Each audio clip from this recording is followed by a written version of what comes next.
नमस्कार, मैं शंभू कुमार सिंह और आप देख रहे हैं नेशनल दस्तक। 1999 में करगिल हुआ था। आज करगिल विजय दिवस पर तमाम लोग उन जवानों को बधाई दे रहे हैं जो शहीद हुए। हम भी उनको नमन करते हैं, सत सत नमन करते हैं। नेशनल दस्तक की पूरी टीम नमन करता है। लेकिन हम कुछ सवाल पूछना चाहते हैं क्या कि क्यों ऐसा होता है कि जब बीजेपी सत्ता में आती है तभी जाकर सीमा पर विवाद होता है, पाकिस्तान से कॉन्फ्लिक्ट होता है, वो भी तब जब चुनाव होने वाला हो। याद कीजिए, वाजपेयी जी की सरकार थी और सरकार वो 13 महीने करीब चली थी। उसके बाद करगिल हुआ था, उसके बाद वो दोबारा सत्ता में चुनकर आए। संसद पर हमला उन्हीं के कार्यकाल में होता है। एक बड़े आतंकी को उनका एक मंत्री छोड़ने जाता है, उसमें डोभाल साहब भी थे। ठीक चुनाव से पहले पुलवामा हो जाता है। तो ये सब तमाम सवाल होता है। लेकिन आज मैं करगिल दिवस के जरिए कुछ सवाल पूछना चाहता हूँ कि इस देश में कई लोग कहते रहते हैं कि सीमा पर तनाव है, पता करो देश में चुनाव है। तो क्या इस देश में ऐसा होता रहा है कि हमारे जवानों के नाम पर राजनीति होती रही है? बैनर पोस्टर लगा देंगे, वो सारे पर्दे खत्म हुए थे। पुलवामा के बाद तो सब साफ हो गया था कि किस तरह से जवानों की शहादत को चुनाव में भुनाया गया। अब जबकि चीन को लेकर हमारे 20 जवान शहीद हुए हैं। अभी तक खबर ये आ रही कि चीन में जो लोग घुसपैठ किए हैं चाइनीज़ सैनिक, वो अभी तक बाहर नहीं निकले हैं। बस चूँकि 56 इंच का रखना है, प्रधानमंत्री का चेहरा बड़ा है, उनका अपना एक स्टेटस है, वो कमज़ोर दिखने नहीं चाहते हैं, इसलिए झूठ बोला जा रहा है और मीडिया की सारी रिपोर्ट्स आ रही है। मैं सिर्फ आज बात करना चाहता हूँ, सिर्फ क्या हम जवानों को शहादत दिवस मनाकर हम उनके परिवार की जिम्मेदारी से भाग तो नहीं रहे हैं। मेरा सवाल है कि इस देश के जो सेना, भारत की सेना पर सबको बहुत भरोसा है, अदम्य साहस है, उसमें गजब का शौर्य है। चाहे पैरामिलिट्री फोर्स हो, चाहे इस देश के सेना हो, उन्होंने विपक्ष, चाहे एनडीआरएफ के विकट परिस्थितियों में हमने लोगों की मदद करते देखा है।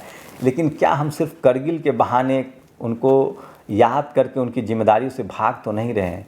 देखना पड़ेगा कि जो जवान शहीद होते हैं उनके परिवार का क्या होता है, उनके बच्चों की परवरिश कैसे होती है, क्या उनको मदद करते हैं कि नहीं। बहुत सारी ऐसी खबरें आई हैं कि जो जवान शहीद हो जाते हैं उनको, उनके परिवार को कंपनसेशन मिलने में साल लग जाता है, उनके बच्चे की ज़िंदगी बर्बाद होती रहती है, उनका घर टपकता रहता है।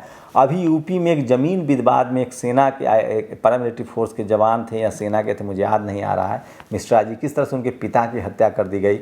अभी एक और यूपी में खबर थी, एक सेना के जवान जो है वो धरने पर बैठ गए थे क्योंकि उनके ज़मीन पर कब्जा था।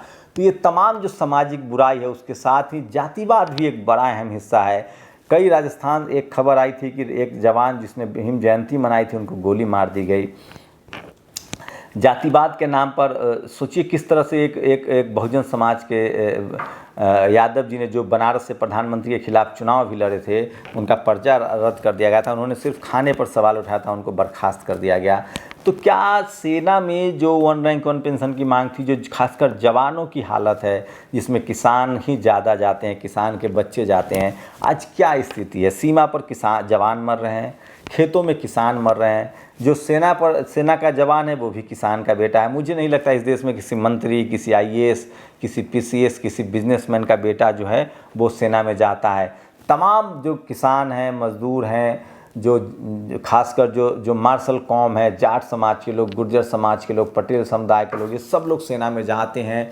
और एससी एसटी ओबीसी माइनॉरिटी के लोग ज़्यादातर सेना में जाते हैं। सवर्ण समाज से भी लोग सेना में जाते हैं, लेकिन वो सब गरीब बैकग्राउंड के होते हैं जो अपनी सेवा देते हैं सेना में। लेकिन उनकी पारिवारिक स्थिति, आर्थिक स्थिति को कौन सुदृढ़ करेगा, ये भी सवाल है।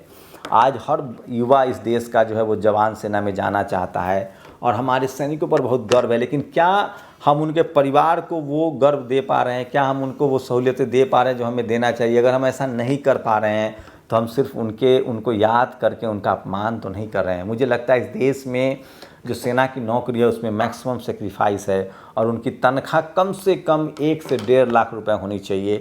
उनके बच्चों की बेहतरी के लिए सबसे शानदार स्कूल में उनकी पढ़ाई होनी चाहिए, उनके लिए सबसे शानदार हॉस्पिटल होना चाहिए, उनको सरकार की तरफ से सारा राशन, घर, सब कुछ मिलना चाहिए। और ख़ासकर जो शहीद होते हैं उनको तो कम से कम 5 से 10 करोड़ का कंपनसेशन मिले, उनके बच्चों की लाइफ टाइम जिम्मेदारी सरकार ले, उन पर किसी तरह का कोई दुर्व्यवहार न हो, इसकी जिम्मेदारी सरकार ले। तो जब तक हम सम्मान नहीं देंगे अपने जवानों को, और वो भी आर्थिक रूप से जब तक उनको मजबूत नहीं करेंगे, तब तक ये सिर्फ झूठा वादा और झूठा भरोसा ही होगा।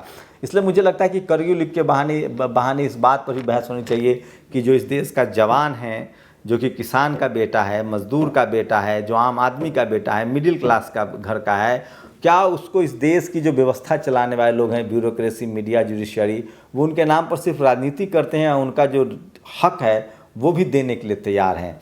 आज भी इस तरह की खबरें आते हैं कि जो सेना के जवान हैं उनको बहुत प्रताड़ित करना होता है, उनको वो बेहतर सुविधाएं नहीं मिलती है।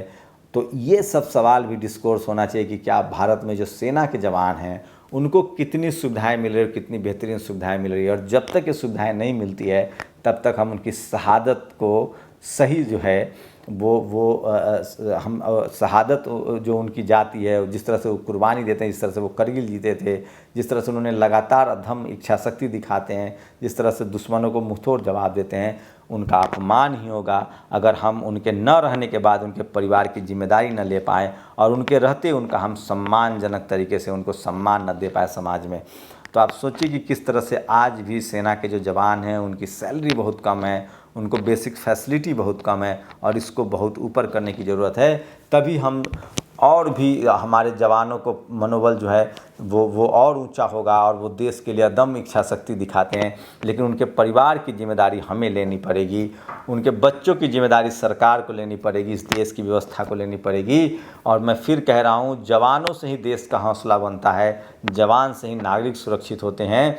और सिर्फ ये कह देना कि हम आपको नमन कर रहे हैं, ये काफ़ी नहीं है। इस देश के जवानों को वो तमाम सुविधाएँ मिलनी चाहिए ताकि कोई कैजुअलिटी ना हो, कोई शहादत ना हो। और अगर शहादत होती है तो उसके लिए सरकार को जिम्मेदार माना जाए कि आपसे कहाँ चूक हुई, कहाँ गलती हुई। चाहे वो करगिल का मामला था, क्यों चूक हुई, अभी चीन में घुसपैठ हुई, वो क्यों चूक हुई, क्योंकि कई लेवल पे काम होते हैं, इंटेलिजेंस फेलियर क्यों होता है, पुलवामा हुआ उसमें किसकी चूक थी, इन लोगों को पता किया जाना चाहिए। और मैं फिर कह रहा हूँ, इस देश के जवान कम सुविधाओं में, कम सहूलियतों में जिस तरह का आदम इच्छा शक्ति और शौर्य दिखाते हैं वो काबिल तारीफ़ है। लेकिन अब हम लोग की नैतिक जिम्मेदारी है कि करगिल शहादत को जब हम करगिल विजय को जब हम याद कर रहे हैं, जिसमें हमारे जवान शहीद भी हुए थे, तो उनके परिवारों की सूध लेनी बहुत ज़रूरी है। नहीं तो हर बराबर खबर आते रहती है कि शहीद का परिवार भटकने के लिए मजबूर। इस तरह की कोई भी खबर आती है तो वो हमारे लिए शर्मनाक है। आप के लिए क्या है, आपकी राय क्या है इस मामले पर? क्या जवानों को और संसद से मंत्री के बराबर तनख्वाह मिलनी चाहिए कि नहीं, या इस देश में सबसे ज़्यादा तनख्वाह इस देश के सीमा की रक्षा करें जवानों को मिलनी चाहिए कि नहीं, सबसे ज़्यादा फैसिलिटी उनके परिवार को मिलनी चाहिए कि नहीं चाहिए? ये बात आप बताइए और आपकी क्या प्रतिक्रिया है, आपकी क्या राय, इस पर अपनी राय दीजिए। शुक्रिया।